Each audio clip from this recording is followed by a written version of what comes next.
والنجم إذا هوى ما ضل صاحبكم وما غوى وما ينطق عن الهوى إن هو إلا وحي يوحى علمه شديد القوى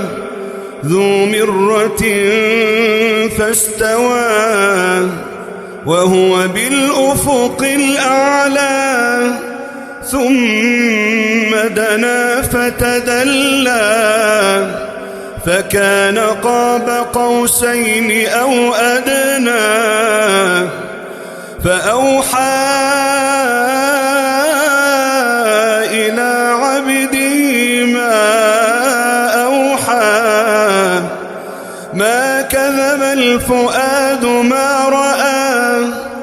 أفتمارونه على ما يرى ولقد رآه نزلة أخرى عند سدرة المنتهى عندها جنة المأوى إذ يغشى السدرة ما يغشى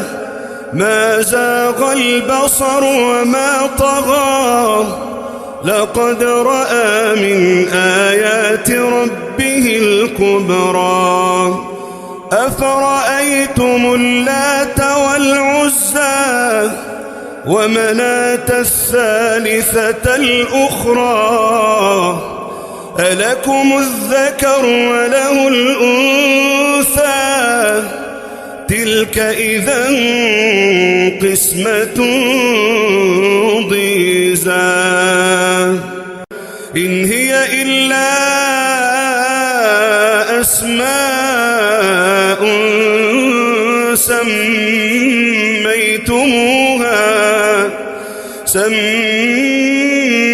سميتموها أنتم وآباؤكم ما أنزل الله بها من سلطان إن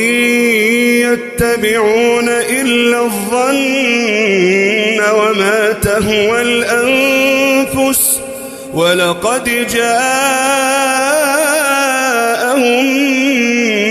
من ربهم الهدى أم للإنسان ما تمنى فلله الآخرة والأولى وكم من ملك في السماوات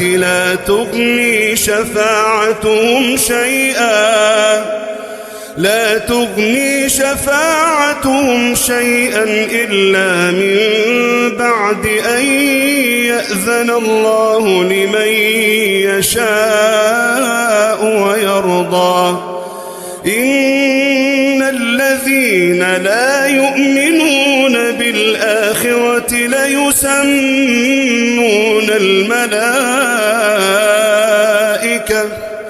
ليسمون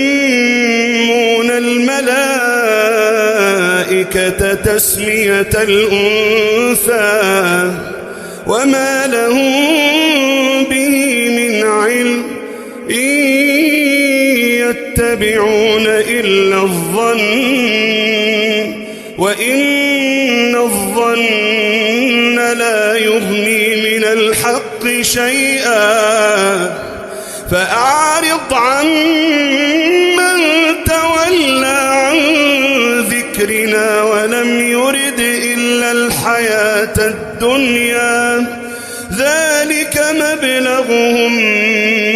من العلم إن ربك هو أعلم بمن ضل عن سبيله وهو أعلم بمن اهتدى ولله ما في السماوات وما في الأرض ليجزي الذين أساءوا بما عملوا ويجزي الذين أحسنوا بالحسنى الذين يجتنبون كبائر الإثم والفواحش إلا اللمم إن ربك واسع المغفرة هو أعلم بكم إذ أنشأكم من الأرض وإذ أنتم أجنة في بطون أمهاتكم فلا تزكوا أنفسكم هو أعلم بمن اتقى أفرأيت الذي تولى وأعطى قليلا وأكدى أعنده علم الغيب فهو يرى أم لم ينبأ بما في صحف موسى وإبراهيم الذي وفى ألا تزر وازرة وزر أخرى وأن ليس للإنسان إلا ما سعى وأن سعيه سوف يرى ثم يجزاه الجزاء الأوفى وأن إلى ربك المنتهى وأنه هو أضحك وأبكى وأنه هو أمات وأحيا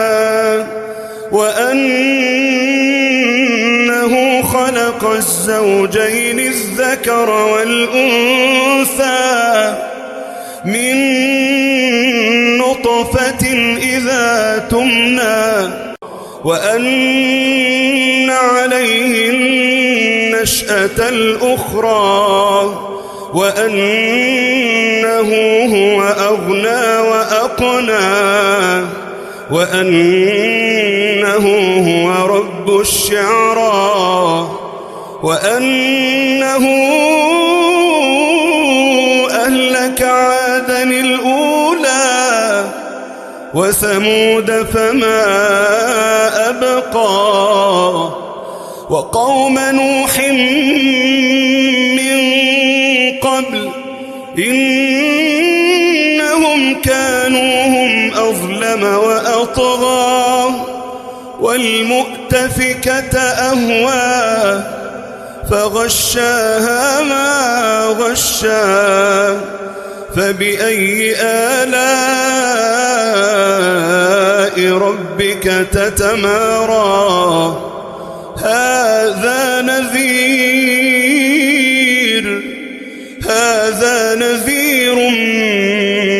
من النذر الأولى أزفت الآزفة ليس لها من دون الله كاشفة أزفت الآزفة ليس لها من دون الله كاشفة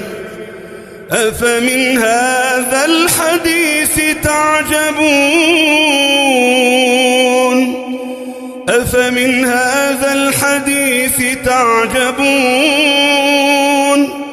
وتضحكون ولا تبكون وأنتم سامدون فاسجدوا لله واعبدوا